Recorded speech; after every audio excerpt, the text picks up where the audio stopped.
रात के ठीक 11 बजे का समय था। आसमान बादलों से ढका हुआ, कहीं कहीं बिजली चमक रही थी। बिहार के एक सुनसान हाईवे पर एक पुराना ट्रक थरथराता हुआ भाग रहा था। स्टीयरिंग पर बैठा था अमित, 32 साल का एक अनुभवी ट्रक ड्राइवर, जिसकी आंखों में नींद की रत्ती भर भी झलक नहीं थी, या शायद थी, पर डर उससे भी बड़ी चीज़ थी।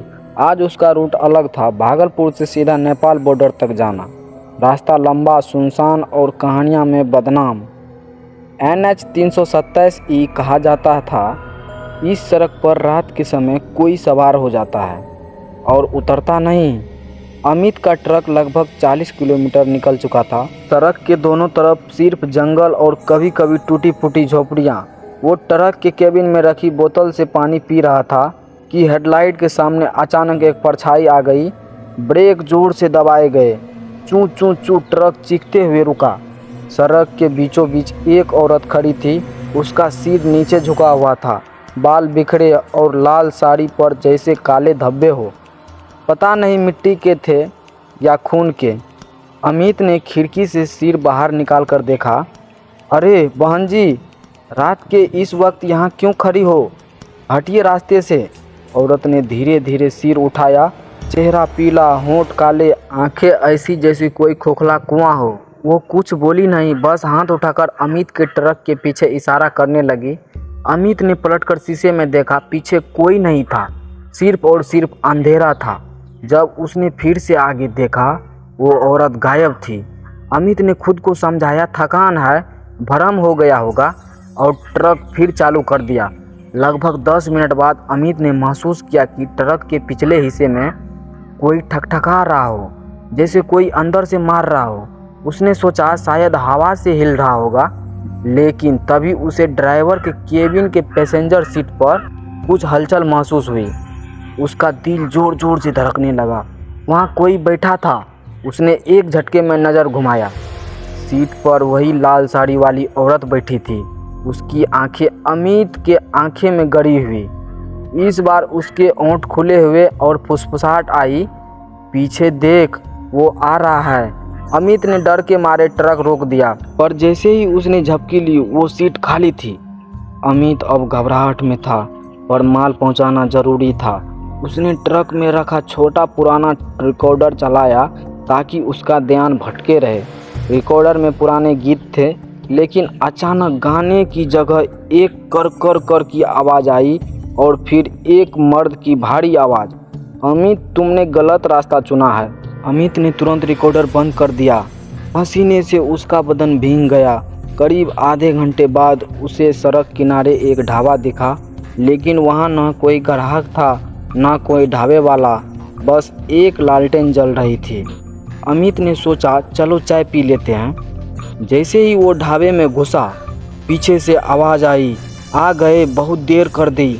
अमित ने मुड़ कर देखा, वही लाल साड़ी वाली औरत, लेकिन इस बार उसके हाथ में जंग लगा हुआ छुरा था। अमित भागकर ट्रक में बैठा और इंजन स्टार्ट किया। ढाबे के शीशे में उसने देखा, अंदर कोई नहीं था, ना वो औरत, ना लालटेन। अब अमित की हालत ख़राब थी। उसने ट्रक तेज कर दिया। घड़ी में 2:15 हो रहा था। अचानक सड़क के किनारे एक टूटा हुआ बोर्ड दिखा और बोर्ड पर लिखा था शवदाह घाट 500 मीटर। बोर्ड के नीचे मिट्टी पर ताजे खून के धब्बे थे और उन पर गीले पैर के निशान, जो सड़क के बीच तक आकर ख़त्म हो जाते थे। अमित ने ट्रक रोका नहीं, लेकिन उसके कानों में किसी बच्चे की रोने की आवाज़ आने लगी। जैसे जैसे आवाज़ तेज होती गई, ट्रक के फ्रंट ग्लास पर खून की हथेलियों के निशान बनने लगे। अमित ने चीखते हुए एक्सीलेटर को दबा दिया और तभी सामने हाईवे पर सैकड़ों आदमी और औरतें खड़े दिखे, जिनके शरीर अर्ध जले और चेहरे काले थे। ब्रेक लगाने का समय नहीं था। अमित ने ट्रक घुमाने की कोशिश की, लेकिन अगले ही पल ट्रक सीधा उन आकृतियों के बीच घुस गया। अमित को लगा जैसे ट्रक किसी दलदल में फंसा दिया हो। हर तरफ चीखे, खून और फिर सन्नाटा। जब अमित ने आंखें खोली, वो ट्रक में अकेला नहीं था। उसके बगल में बैठा था एक अधजला आदमी, जिसकी आंखें गड्ढे जैसी लग रही थी और होंठ फटे हुए। उसने कहा, अब तू भी हमारे साथ चलेगा हमेशा के लिए। और ट्रक खुद ब खुद आगे बढ़ने लगा बिना ड्राइवर के हाथ लगाए। अमित के ट्रक का इंजन खुद ब खुद चल रहा था। बगल में बैठा था अधजला आदमी धीमी हंसी हंस रहा था। अब तू भी हमारे साथ चलेगा हमेशा के लिए, अमित ने डरते हुए कहा। कौन हो तुम? ये सब क्यों कर रहे हो? अधजला आदमी उसकी तरफ झुका और उसके कान में फुसफुसाया। हम सब यहीं मरे थे तेरे जैसे एक ट्रक ड्राइवर की वजह से। अमित की आंखों के सामने अंधेरा छा गया। जब होश आया वो ट्रक में नहीं था बल्कि एक पुराने जले हुए गांव में खड़ा था। सामने वही ढाबा, लेकिन टूटी दीवारें, राख और अधजले पैर। एक एक करके लोगों के परछाइयाँ उसके सामने आने लगी। औरतें, बच्चे, बूढ़े, सभी के चेहरे जलने से काले हो चुके थे। एक बूढ़ा उसकी ओर बढ़ा और कहने लगा, आज से 15 साल पहले रात के इसी वक्त एक ड्राइवर ने शराब पीकर ट्रक चलाया। यहाँ एक शादी का जुलूस लौट रहा था और उसने ट्रक सीधे भीड़ में घुसा दिया। 43 लोग मारे गए। उनके शरीर यहीं पास के साबधा घाट पर जलाए गए। अमित ने डर से पूछा, लेकिन मैं तो वो ड्राइवर नहीं हूँ। बूढ़े ने चीख कर कहा, कोई फर्क नहीं पड़ता। जिसने भी इस रास्ते पर हमारी आत्मा को परेशान किया वो जिंदा वापस नहीं गया। अचानक अमित ने खुद को फिर ट्रक में पाया, लेकिन अब ट्रक के चारों ओर धुंध और सैकड़ों जलते हुए हाथ थे जो खिड़की के शीशे पर पड़ रहे थे। अमित ने जोर से ब्रेक दबाया पर ब्रेक काम नहीं कर रहे थे। उसने डर के मारे हॉर्न बजाना शुरू कर दिया, पर हॉर्न की आवाज़ इंसानी चीख में बदल गई। ह ह ह ह, तुझे बचकर जाना है तो पीछे मुड़ अमित। ये आवाज़ ड्राइवर सीट के पीछे से आ रही थी। अमित ने धीरे धीरे सिर घुमाया। पीछे वही लाल साड़ी वाली औरत बैठी थी जिसकी गर्दन आधी कटी हुई थी और आंखें से खून टपक रहा था।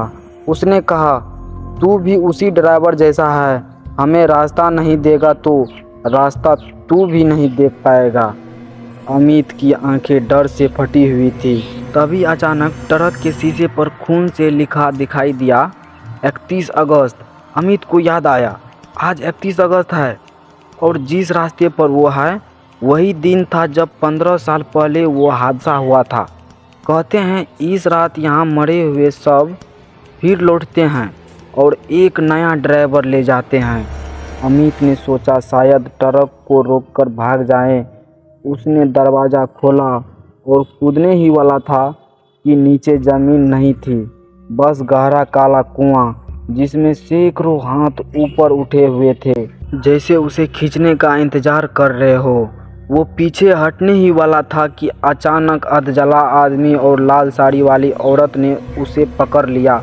दोनों ने उसे ट्रक के बाहर खींचा और अंधेरे में फेंक दिया। अमित गिरता चला गया और गिरते गिरते उसने नीचे देखा।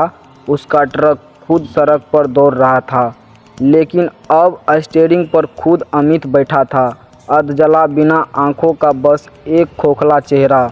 अगली सुबह पुलिस को NH 327E पर एक ट्रक मिला। ट्रक के अंदर न ड्राइवर था न माल, लेकिन सीट पर गीला खून और एक पुराना टैप रिकॉर्डर था जिसमें एक ही वाक्य बार बार बज रहा था, अब तू भी हमारे साथ चलेगा हमेशा के लिए। उसके बाद से हर साल 31 अगस्त की रात उसी रास्ते पर एक पुराना ट्रक बिना ड्राइवर के दौड़ता हुआ दिखता है और जो भी उस ट्रक को रोकने की कोशिश करता है अगली सुबह हमेशा के लिए गायब हो जाता है।